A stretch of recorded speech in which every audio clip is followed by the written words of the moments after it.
Misery loves company, and if it's one thing miserable people can't stand is to be alone.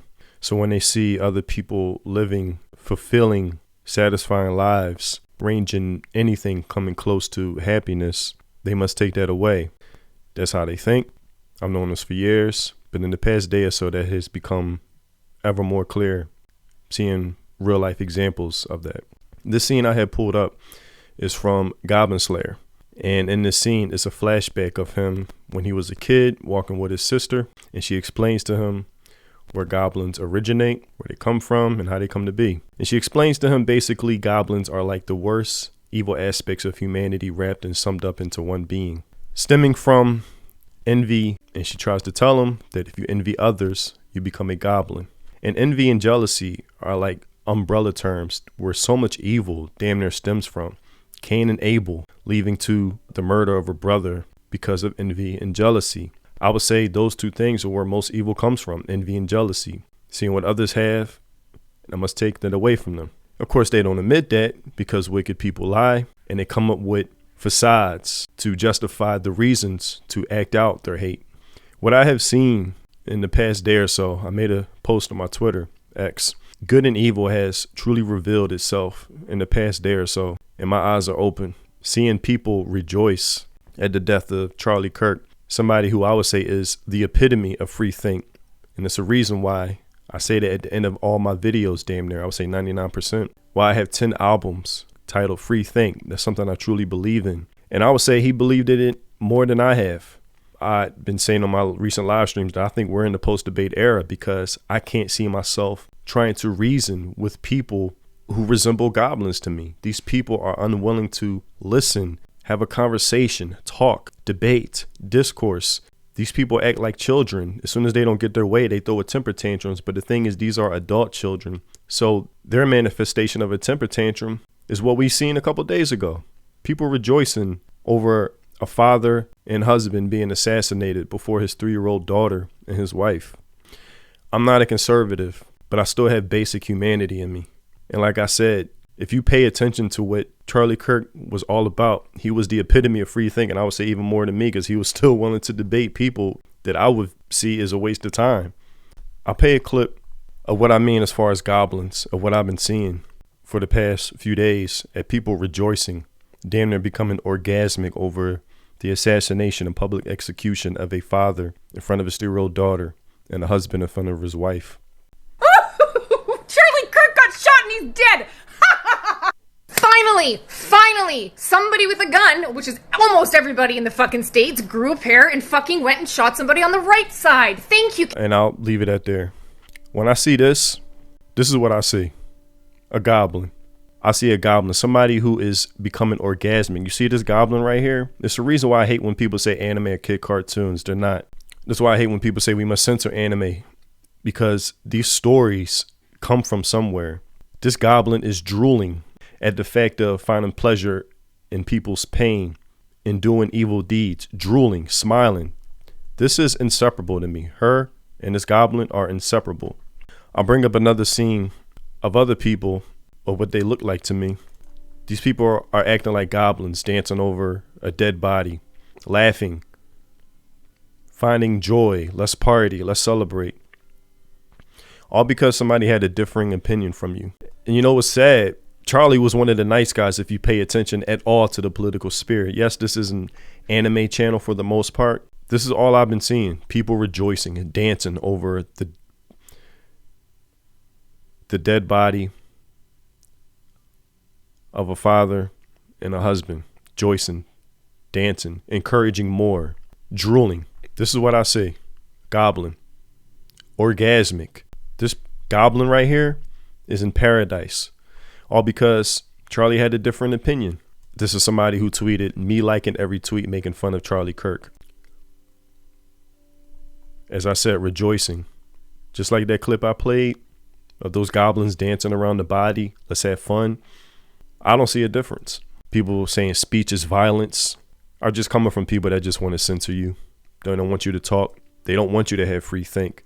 And this is something I've been seeing for the past decade and some years. Free speech is something I highly uphold to the utmost because I do music. I'm a creative. And without free think, a creative can't manifest what they imagine in their mind in the physical realm. That's what free thinking is. Being able to say what you believe, whether right or wrong. And that's why you put yourself in front of others who disagree with you to outsource your sanity. Okay, maybe I was a little bit off there. Damn, you got a point. Check this clip out. Like I said, I'm not a conservative, but I had much respect for Charlie, who was willing to debate ideas.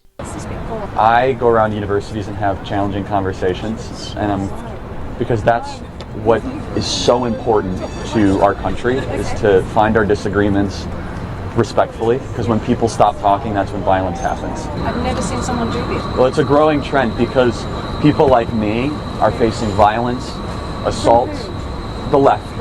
Yes, the campus Antifa. I've been stormed out of restaurants. I've been assaulted publicly, multiple death threats. We record all of it so that we put on the internet so people can see these ideas collide. When people stop talking, that's when you get violence. That's when civil war happens, because you start to think the other side is so evil and they lose their humanity. And I agree. The people that say speech is violence are the ones showing their true colors. I want to show another clip of another goblin. I've long believed, and this is why I say activist-minded people have infiltrated all aspects of entertainment in the West, and why I believe anime is the last thing that we have as far as just pure fun entertainment meant to just give you the value of what entertainment is meant to give you. All aspects of Western entertainment, I believe, has been infiltrated. This is a writer at DC Comics. You probably heard about this and other YouTubers commenting on it. This is somebody who works at DC Comics. Thoughts and prayers, you Nazi bitch. Hope the bullet's okay after touching Charlie Kirk. You want to see what this monster or goblin looks like? This is a gluttonous goblin, in my opinion. And these people don't deserve any type of courtesy or decency of how I addressed them on my part. These people have showed their true colors. Goblins. Goblin. Gluttonous goblin. I knew evil existed, but man, it's very shocking to see how people are so open and proudly stating how they celebrated the assassination and public execution of a father in front of his 3-year-old daughter. I don't even have children, and that shit hit me. For some reason, that makes me feel a certain way. Anybody that's always tuned into my live streams, you know how much I admire seeing love, seeing family, seeing a man and a woman come together and just be in love. I'm not one of these types that, even though I'm not in a relationship myself, I don't become envious and I don't become jealous when I see two people being in love and having and raising a family. I rejoice at that. It brings me joy and it warms my heart to see that type of stuff. This right here, man, watching this was hard.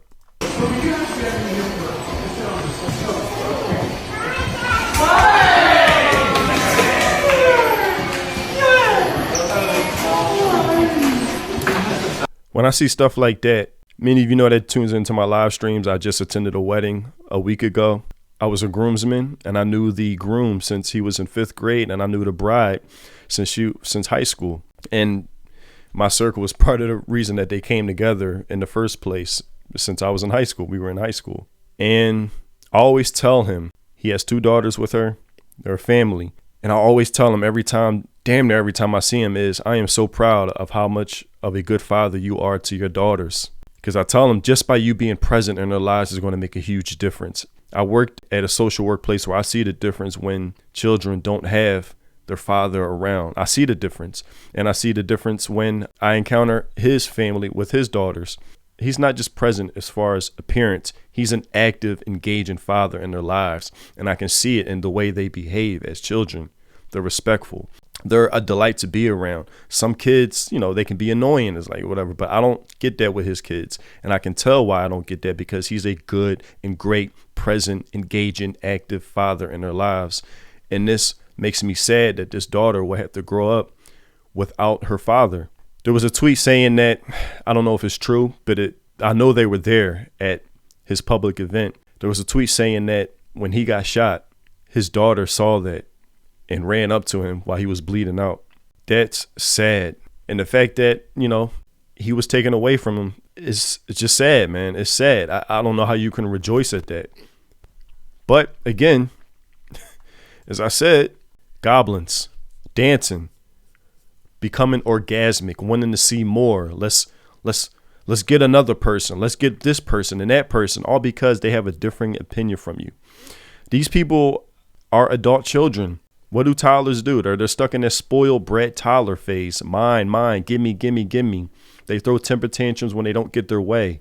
It's the reason why these people advocate censorship, because they suck and are unable to articulate their ideas in a way that convinces people, where they know logic is against them. So what they do, they must censor. When they can't censor, they must end you. They must censor your life. I'm trying to be safe for YouTube, but it's truly sad and sickening what I've seen in the past few days. I know I'm gonna lose subscribers from this, followers. I don't have a family, but damn, I want a family one day. Like I said, if you tune into my live streams, I say this all the time. I remember watching a clip on live stream where a woman at a graduation ceremony, after the graduation was over, she ran across the field to hug her boyfriend. They were still in their graduation gowns. And when I see that type of shit, that warms my heart. I love to see that. I love to see two people being in love. I want to see more of it. There was another clip of an Asian wedding. I think it was Japanese, where the caption said the father promised to be at his daughter's wedding, but he died. But during the clip, when they were getting married, a butterfly flew on her shoulder, and it was so random. I wish I still had it. And she started crying. And apparently, in Asian mythology, I hope I'm correct, or saying, I think it's Asian mythology or just Asian beliefs or whatever, a butterfly represents a relative. And when they were getting married and she was still in her bride's dress, her wedding dress, the butterfly flew on her shoulder, then her veil, and she started breaking down and crying because that was a manifestation that she saw it as her father being there on her wedding day. I love to see that. That really warms my heart, and I don't get envy and jealous. And I think a lot of this evil stems from miserable people that just needs everyone else to be as miserable as them. And to know that his children and his wife, who's now a widow, will grow up without a husband and a father. And it makes me sad of how many people are rejoicing at this fact. And as I said, when I see her becoming orgasmic over the assassination and public execution of a father and husband in front of his 3-year-old daughter and wife, this is what I see. Drooling, becoming orgasmic, finding pleasure. But I'm going to leave it there. I don't want this to be too long. As I said, I know I'm going to lose a lot of subscribers from this, but it is what it is. It's the reason why I say free think at the end of all my videos. And I believe Charlie Kirk was the epitome of free think, even beyond me. He was still willing to talk to people who disagreed with him vehemently, aggressively disagreed with him. He was always willing to be respectful. Always, that's God-given patience. I don't know how. I used to watch his videos. I don't know how he used to do it. God-given patience to just hear the other person out. Even though as much disrespect he would sometimes be targeted with in the debates, where you could tell the difference in demeanor between him and the other person, where the other person, as soon as they start losing the argument, they just go to ad hominem and personal attacks. You're evil. You're this and that. These people that throw these words around so flippantly and irresponsibly, Nazi, sexist, misogynist, pedo. Just what do you think they mean? That means you're a criminal, and that means you should be dealt with as they see fit. They no longer see you as a human. For instance, like me saying Yoko is waifu, they will call me a pedo for that. Do they understand what a pedo means? That means somebody who's attracted to children. These people don't take these words seriously. They don't take life seriously. They just live in their echo chambers, their bubbles, where this evil is just allowed to fester, which is why they feel so proudly to speak it so loudly on social media. They must think everybody else agrees with them or something. They are very proud in being evil, just as goblins are. And it's very sad to see, man. As I said in my post, good and evil has truly revealed itself in the past few days. Eyes are open.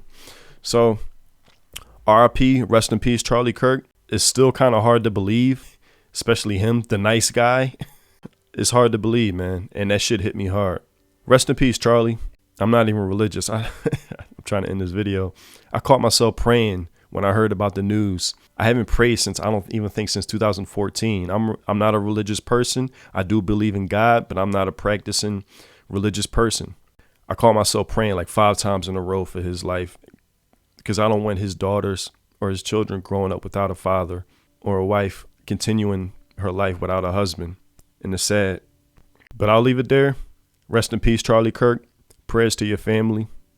And I'll see you in the next video. Free think. Peace.